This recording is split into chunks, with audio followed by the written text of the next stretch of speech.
Hello and welcome to another episode of the Small Agency Talk Show. I'm Chip Griffin, the founder of Saga, the Small Agency Growth Alliance, and I am very happy to have with me two good friends, Patrick Rogan of Ignition HR and Lee McKnight Jr. of RSW US. Welcome to the show, guys. Thank you. Happy to be here.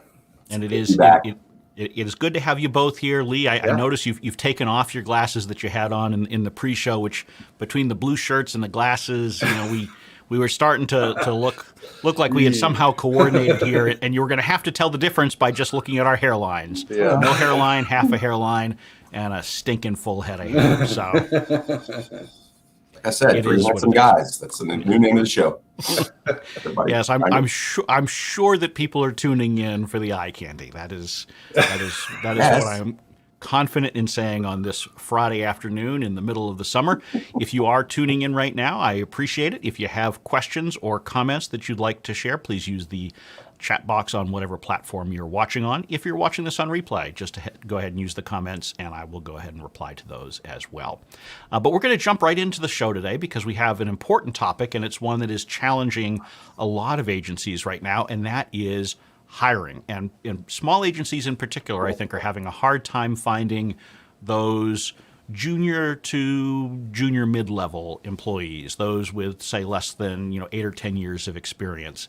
And this is a real challenge because agencies are starting to see, as we've talked about on previous episodes, increases in the amount of new business in their pipeline, and they're panicking. They're saying, how can I fulfill this work if I can't do the hiring that I need to do? So I know from our conversations that you both agree this is a problem. So we're going to sit here and spend the next 28 minutes or so solving it for our listeners. Solve it. Yeah.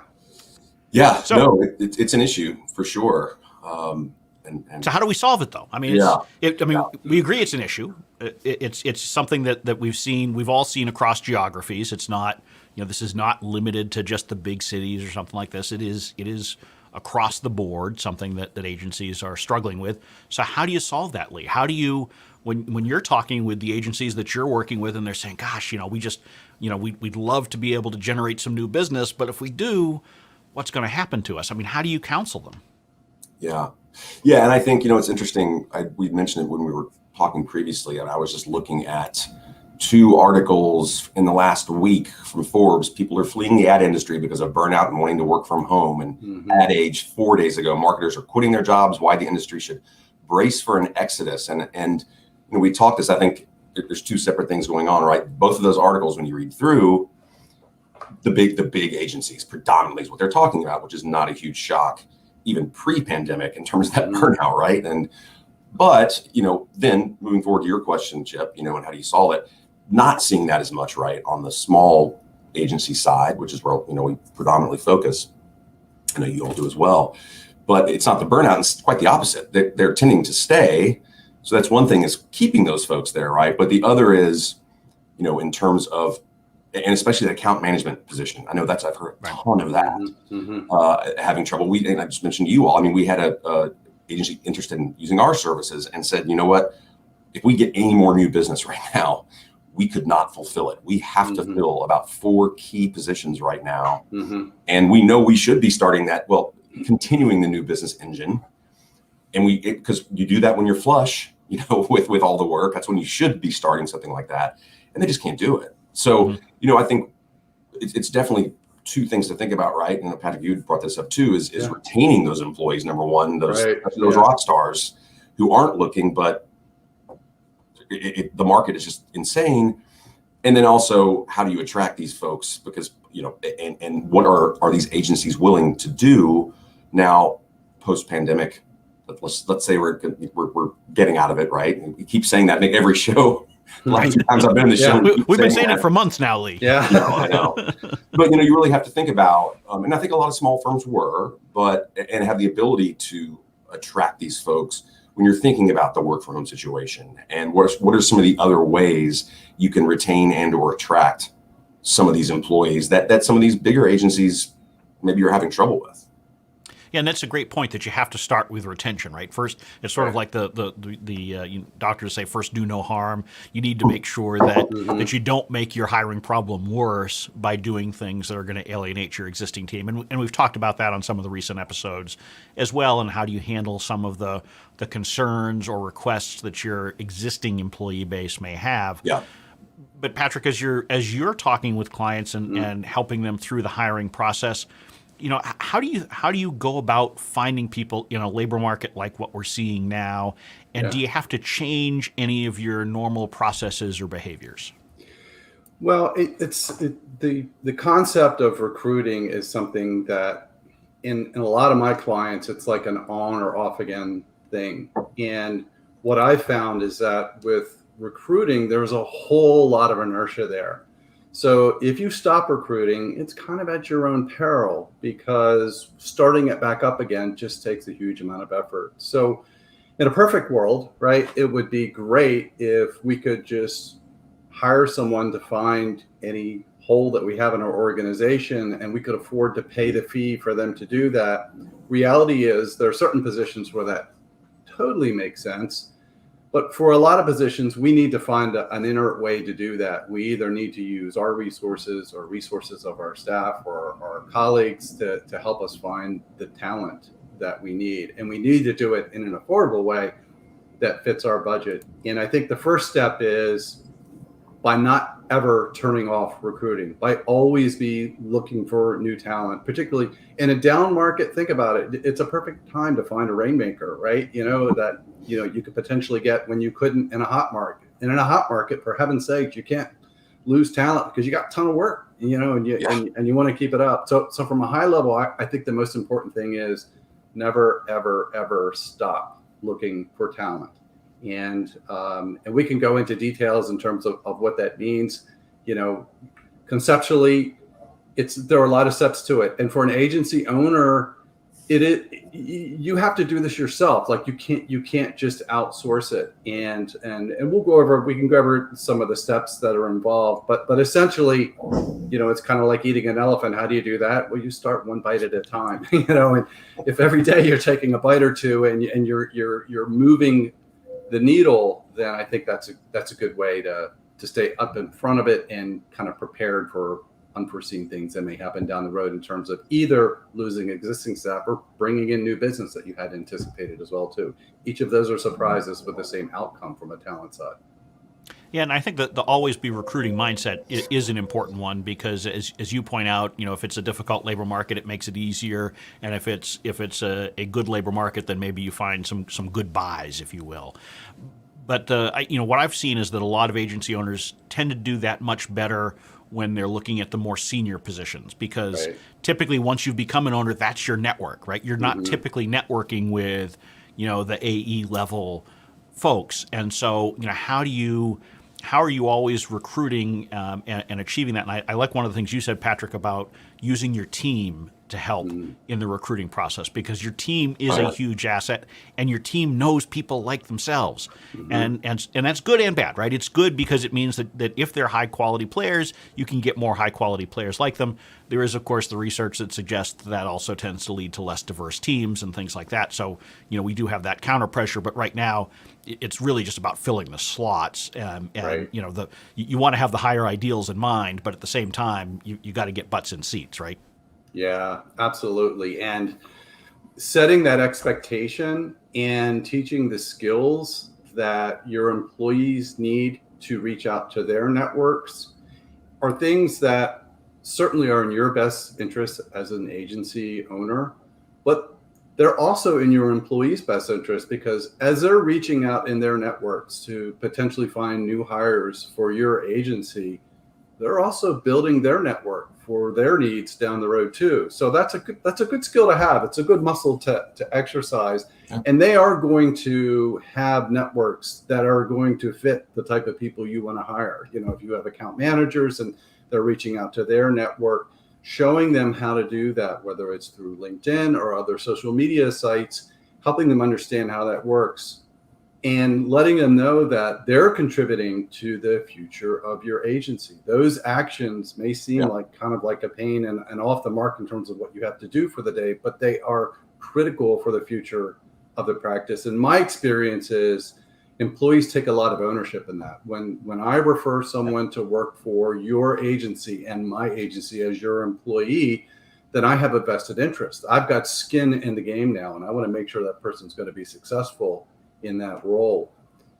You can compensate them financially, and I do recommend some type of compensation, but that's not the reason why they're going to do it. They're not going to do it for $500 or $150, whatever you want to pay them. They're going to do it because they want to contribute. Does that make sense? Yeah, well, you'll be surprised at how many do it for the money too. Doesn't hurt. I've had that discussion with employees in the past, and they're like, "So if we hire him, does that mean I get my check?" Right. Okay, so let's get through the hiring process first. But so Lee, one of the things that I've been struck by over the years, and I often tell people, is that there's real overlap between your specialty, business development, and recruiting. I mean, they're fundamentally similar processes because you are trying to find the right candidates, whether that's a client or an employee, and you're trying to sell them on your agency as the right fit for them. Yeah. So, how can you take advantage of everything that you've done as an agency owner in growing the business and business development and apply some of those principles to hiring? That's a good question. Also, I'm still thinking about eating the elephant, just to throw that out there. Can't get past it. You haven't had lunch yet, have you? Start with it. So one of the things, like to key off what Patrick said, the number one being always be recruiting, which I 100% agree with, which is what we are always trying to do. I mean, we have the same hard job in that scenario that agencies do, in the sense of, we are trying to find experienced people. Our NBDs, our new business directors, salespeople have about 15 to 20 years sales experience on average. This won't be a commercial for us, don't worry. Mm-hmm. But I say that because sincerely, it's tough to find those people the same way it is for agencies. So we have to be going through that process. And I would put, if that's number one, I would add a number two, which starts to answer your question, Chip, in terms of you've got to be willing to go at least think about, and it's a somewhat unique problem to smaller agencies, be willing to hire, out of state, which is not a new concept by any stretch of the imagination. But I especially think post-pandemic, while we all worked from home, that culture is so important to small and mid-sized agencies. To all agencies, it is, of course. But it's kind of an interesting issue where if you have a team of 15 or 30, and I know the answer is yes, because I've talked to agency owners and principals who are kind of worried about that. Hey, look, we went through this. We can work remotely. But at the same time, I know that collaboration in person is meaningful, and we don't want to lose that. But that hiring, I mean, we went through this about 8 months before pandemic hit. We always said we want everyone here in Cincinnati so that we can huddle up, we can have those conversations, whether it's with a client or whatever it is. And, we realize that Cincinnati is a great town, not a huge city, but a city nevertheless. And we're still going to have to go outside. I mean, we're just going to, this is, the century that we're living in now, and this is what new hires expect. And so the transition was fairly smooth, which was great. And we try to keep it regional, but I think it's one thing that agency principals are definitely going to have to think about and figure out a way to balance that with culture and with hiring. And I think most of them are finding ways to do that. But I've still talked to others who are pretty adamant, like we really want kind of everybody, maybe not in the office all the time, but to have those handful of days where we're all there together. And that's going to get tougher to do, I think. Yeah, and I think, thinking through the flexibility that you need to have, when you're in this kind of a labor market, and thinking about, what kind of exceptions to your normal approach would you take, or the normal requirements that you might have. And Patrick, this is, I'm sure, something that you've worked with clients on. How do you bend without breaking? How do you, adapt your process for the current environment and not lose everything that you've built up, not take too many unnecessary risks in your hiring process? Yeah, I find that the best way is to not skip any steps. So there's talent attraction, which is just finding someone you think might be a fit for your role. That piece should never stop over time. There's managing someone through the cycle of determining if you're a fit for them and vice versa. And that's the piece that I think should stay pretty constant in terms of how do you interview, how do you share information, are you selling as well as asking questions, who's involved in the interview process, who's going to be extending the offer when it gets to that point, how is that process going to work.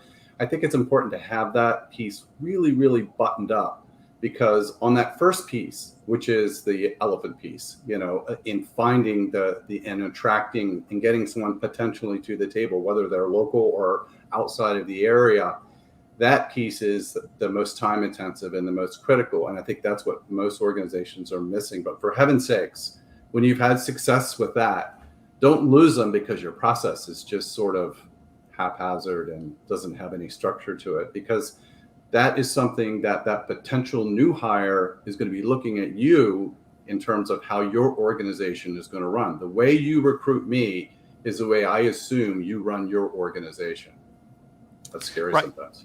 Yeah, and I think, one of the challenges that small agencies have is they don't have an HR department. They often don't even have a full-time admin person.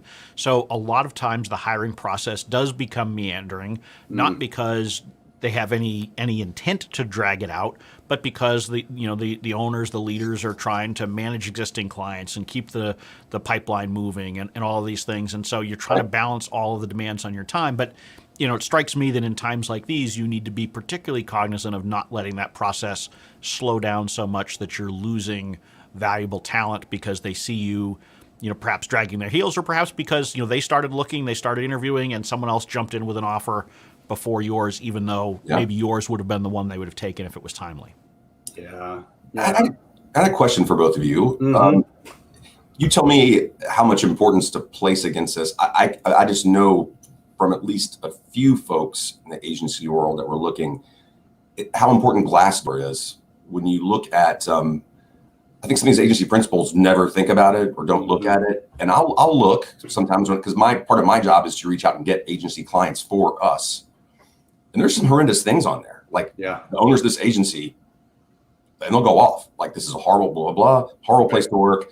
Don't do it. I know people look at that. Now, I don't know how much importance I would place, but I would certainly, if you're an agency principal, you want to look at that, right? But you all tell me. I don't know how often or how important that truly is. But man, there's some bad stuff. I think principals don't know it, and you need to be looking in the mirror if that's the case. And you always have disgruntled employees that maybe are trying to throw you under the bus, and that's not fair. But maybe not. I think that's the challenge with Glassdoor, right? Glassdoor historically has attracted disgruntled employees for the most part. Generally, the happy employees don't go on Glassdoor and leave comments. And generally speaking, when employers have tried to get their happy employees to do that, it doesn't tend to go as well as they would imagine. But I think you absolutely need to be cognizant of let's see, I was going to try to take Patrick out of the stream here, but I can't figure out how to do that without blowing it up. So, in any case, the invisible Patrick. There we go. Patrick's out of it. There we go. Patrick's got to deal with a dog issue, so it is what it is. You get to see more of Lee and me. I think that the challenge with Glassdoor is that you need to be aware of it, and your recruiting process ought to account for any themes that are coming up in there. So if it's talking about the fact that it's a sweatshop and you're being asked to work crazy hours and all that kind of stuff, then you need to be speaking to that in your interview process. Maybe not defensively, or certainly not defensively. You don't want to say, well, if you read Glassdoor, you'll see it says we're not really that. But your process needs to address those concerns to try to alleviate them, because job seekers are absolutely looking at it. Unfortunately, there's not a lot you can do to really alter, what's there, and it is largely populated by those disgruntled employees who, they see things through their lens, and it didn't work out for them, and so it's unlikely they're going to have a lot of nice things to say. Yeah, I find the majority of clients that I talk to about Glassdoor haven't looked at it at all. So when someone makes a comment about, I read this on Glassdoor, they're kind of like, really? Yeah. Right. So and it's like from a business perspective, there are no ups. There's no real upside unless you get hugely positive reviews, which some organizations have and some companies have. But more often than not, it's mitigating risk. And I do think taking an active role, sometimes addressing and in a positive way, can be helpful, but at least be aware. And there's nothing wrong with, Chip, to your point. I mean, I'm sincerely asking this. I mean, to say to your employees, truly, if you like working here, would love, I'm encouraging you to post something positive on Glassdoor. If you don't want to, do not do it. I'm not saying you need to do it, but it would help the company. It would help the firm. There's nothing wrong with doing that inherently, is there? I mean, no, there's nothing wrong with it. I just really haven't seen it work out. No, I agree. It's particularly you can't well. make people do it. Yeah, and it's not. Yeah, and I think some would do it if asked. Sure. But, I mean, you're right, and it's. I mean, there is, not to spend too much time on this, but you can like petition them to get something removed, right, and make a case. It doesn't mean it's going to happen. Is that correct? I think I've heard. I don't know if that's true or not.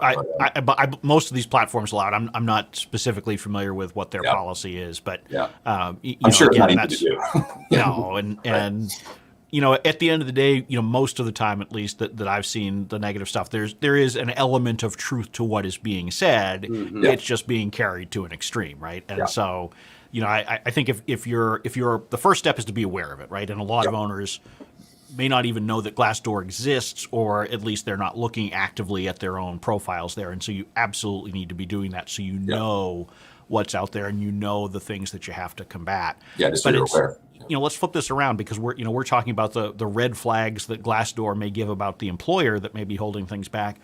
But how should employers, the agencies, be looking at red, yellow, orange flags that are coming up in the interview process? Should they be less choosy than they might often be? I mean, is this sort of like you're going to the Super Bowl, and so all the hotels are booked up, and so you stay at a place you might not stay with otherwise?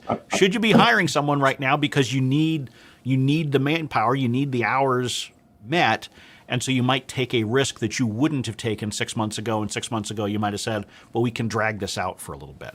I mean, the reality is it's going to happen, right? If the market stays this way, it's just going to, unfortunately, right? I mean, well, I think some agencies hold back their growth intentionally because they're not comfortable with doing that, right? That's a fair point. And so I there is certainly the philosophy, I want to keep growing, so I'm gonna bring in anybody I can, or almost anybody I can. Mm-hmm. But there are, I know from some of the agency owners I talk with, they're intentionally delaying taking on new business, even committed new business, because they don't want to hire someone who is not what they view as an ideal hire.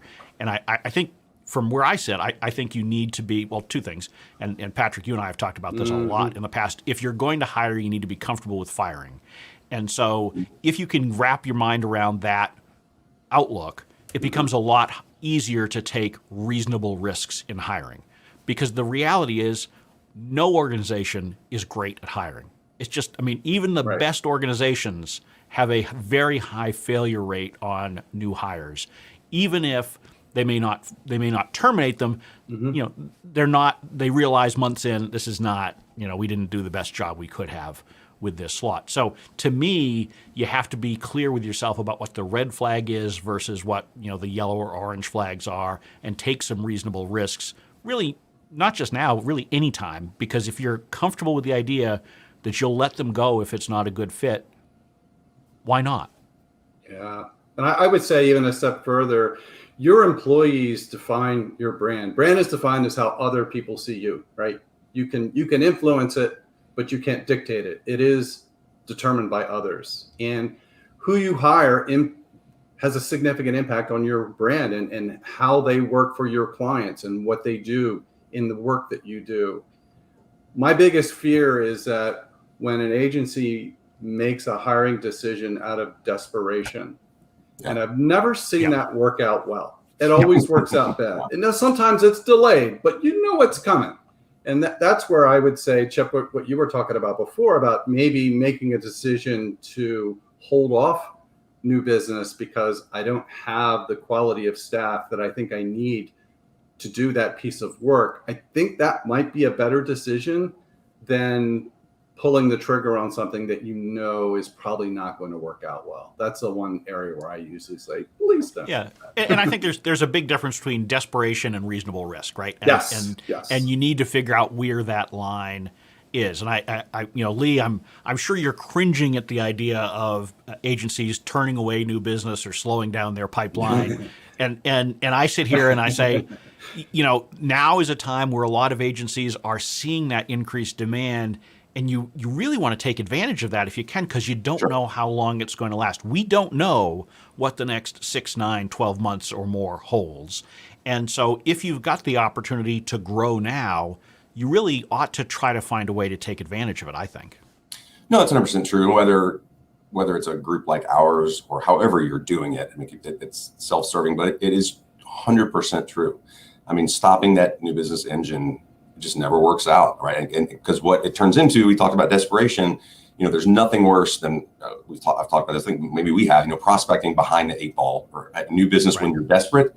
Yep. That's when you take on clients that you shouldn't. Mm-hmm. And, it's easy to say, I know, but it's when things are going well is when you should be driving new business. And it's very hard to do and easy for me to say. And one other thing that you mentioned, Chip, and in our video series that we do, I touched on it just a couple of weeks ago, because I've heard of now 3 instances of talking about not, being willing to fire folks in those situations that you mentioned, which I 100% agree with.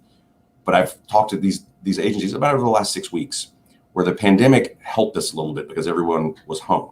Mm-hmm. But you have those employees who are toxic, who should be fired, but specifically the ones that are, and I mentioned this, they're rock stars. Like, we can't lose them right now, but my God, we need to.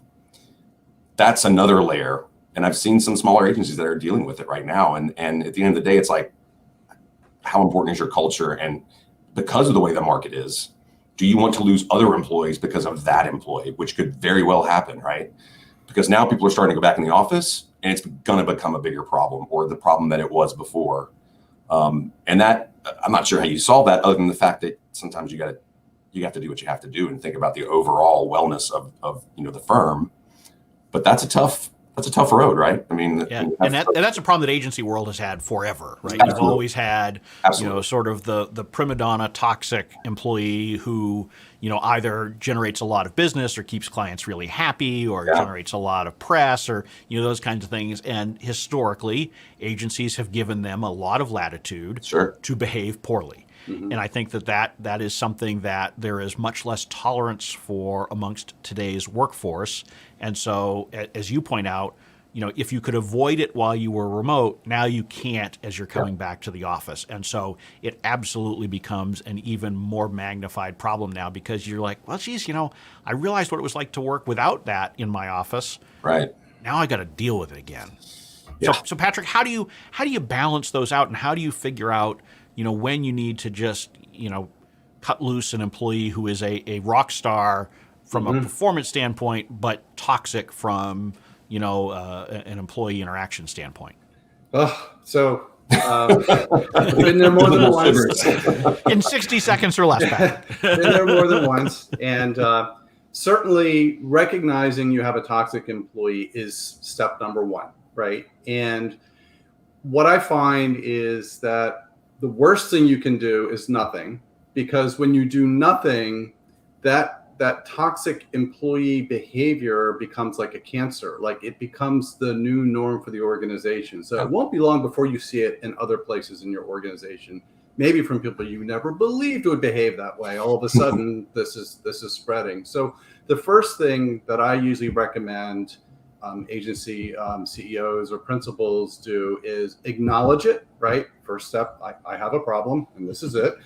The second step is put together a plan on how you're going to resolve this one way or the other. If you think you can fix it, then get on it fast. If you think you can't fix it, then what is going to be the plan for getting this person out of your organization? Maybe, and in most cases, today, unless something really horrible happened today, is not the day that this is going to be solved. But what is there someone you're going to hire? Is there someone on staff or you're grooming to get into that role? Is there someone you need to be hiring from the outside that you can grow into that role? Is there someone on the outside who could actually do that role tomorrow? Make sure you understand all of those factors and put together a plan in terms of how you're going to get this to a better place. But please don't be a victim.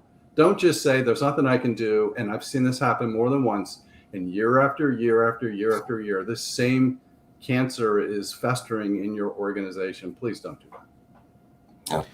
Well, I am happy to say that neither of you is a toxic panelist, and I think that we've come together for a very productive episode. Hopefully, folks have gotten a lot of good ideas as they're trying to solve their own recruiting challenges. Patrick, if someone would like to, I forgot, it's prop time. Almost slipped. So, can you tell us about your prop, Lee? So it's a little Captain bit less Kirk creepy. in his dress uniform. He's got his fancy duds. Nice. With the boots. Yeah. It would not be a small agency talk show with Lee McKnight Jr. without a prop. So sorry, I had to do it. Well, thank you. I appreciate that. Patrick, if someone would like your help on anything from hiring to firing and anything in between, where can they find you? Real easy. I'm on ignitionhr.com. Excellent. Nice. And Lee, if someone is interested in learning about your props, or probably more interestingly about the business development services that you provide, how can they find you? Props can wait. Yeah, rswus.com. We are actually launching a new website in about 3 weeks. So it's time. Look forward to it. And of course, be sure to sign up for the YouTube channel as well, because there are always great videos that you're putting out as well. Of course, if you want to learn more about Saga, just go to smallagencygrowth.com. If you want to see replays of this or any other episode, go to smallagency.tv. And finally, we have an all-new Saga community that just came out in the last week. We've consolidated all the different community functions on a new platform. It is still free to join, though. So go to thesagacommunity.com and sign up there. Well, everybody, thank you for joining us. Thank you, Patrick and Lee, for participating in today's panel. I look forward to having both of you back soon. And I look forward to having the viewers back next week. Thanks, Chip. Thanks.